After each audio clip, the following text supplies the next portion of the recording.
Hello दोस्तों, कैसे हो आप सब। आप सभी का स्वागत है मेरे चैनल एजुकेशन की दुनिया में। तो दोस्तों, मैं आज आप सबके लिए फिर से अब हम आदिकाल स्टार्ट करेंगे। ठीक है दोस्तों।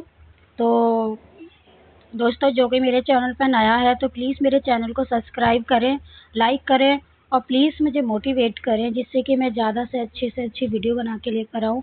और दोस्तों, हम सरस्वती पांडे की बुक से पढ़ रहे हैं। आदिकाल हमने स्टार्ट किया है। ठीक है। जो भी टीजीटी पीजीटी की तैयारी कर रहा है, चाहे आरपीएस की कर रहा है, रीट की कर रहा है, जो भी एग्ज़ाम की तैयारी कर रहे हैं आप, उसके पॉइंट ऑफ व्यू से ये क्लासेस बहुत ज़्यादा बेनिफिशियल हैं दोस्तों। तो ये जो सरस्वती पांडे की बुक है, इसमें से 100% पेपर बनता है। तो दोस्तों, अगर ये बुक पूरी पढ़ लोगे तो मुझे नहीं लगता कि कोई भी क्वेश्चन आपसे छूटेगा। ठीक है मेरे दोस्तों। तो बिना देरी किए हम शुरू करते हैं दोस्तों, आदिकाल।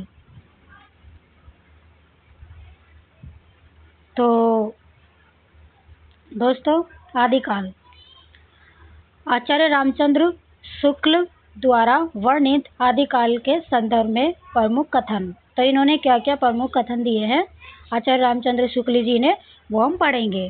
तो दोस्तों, प्राकृत की अंतिम अपभ्रंश अवस्था से ही हिंदी साहित्य का आविर्भाव माना जा सकता है। आविर्भाव मतलब जन्म भी कह सकते हैं इसको। ठीक है, जन्म भी कहते हैं। ठीक है दोस्तों। और उसके बाद हम पढ़ते हैं हिंदी साहित्य का आदिकाल संवत 1050 से लेकर संवत 1375 तक, अर्थात महाराज भोज के समय से लेकर हमीर देव के समय के कुछ पीछे तक माना जा सकता है। ठीक है। अब राजाश्रित कवि। राजाश्रित का मतलब है दोस्तों जो राजाओं पर आश्रित होते थे, वो कवि। ठीक है।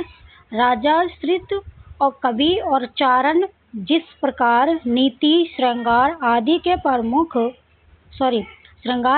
के फुटकल दोहे राजसभाओं में सुनाया करते थे, उसी प्रकार अपने आश्रयदाता राजाओं के पराक्रम पूर्ण चरितों या गाथाओं का वर्णन भी किया करते थे। यही प्रबंध परंपरा रासों के नाम से पाई जाती है, जिसे लक्ष्य करके इस काल को हमने वीर गाथा काल कहा है। ठीक है दोस्तों।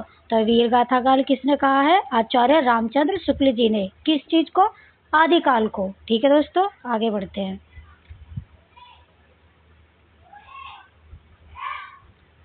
अपभ्रंश नाम पहल बल्लभी के राजा धारसेन द्वितीय के शिलालेख में मिलता है। किसमें मिलता है? तो राजा धारसेन द्वितीय के शिलालेख में। ठीक है। किसका? अपभ्रंश नाम। ठीक है। जिसमें उसने अपने पिता गुसेन विक्रम संवत 650 के पहले को संस्कृत, प्राकृत और अपभ्रंश तीनों कवि कहा है। ठीक है। तीनों का कवि कहा है। ठीक है। किस किस का कहा? संस्कृत, प्राकृत और अपभ्रंश। ठीक है। आगे बढ़ते हैं। सिद्धों की उद्धृत रचनाओं की भाषा देश भाषा, मिश्रित अपभ्रंश या पुरानी हिंदी काव्य भाषा है। ठीक है।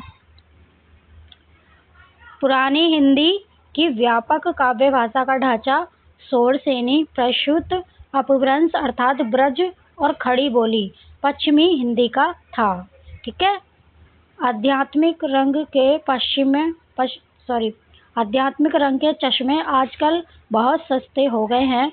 उन्हें चढ़ाकर जैसे कुछ लोगों ने गीत गोविंद के पदों को आध्यात्मिक संकेत बताया है, वैसे ही विद्यापति के इन पदों को भी। ठीक है दोस्तों, यही हमारा समाप्त होता है। आगे हम पढ़ेंगे कि जो महत्वपूर्ण काव्य की जो पंक्तियां हैं, किस किसने पंक्तियां दी थी, वो बहुत बहुत बहुत इम्पोर्टेंट है दोस्तों, और बहुत क्वेश्चन उसमें से आते हैं।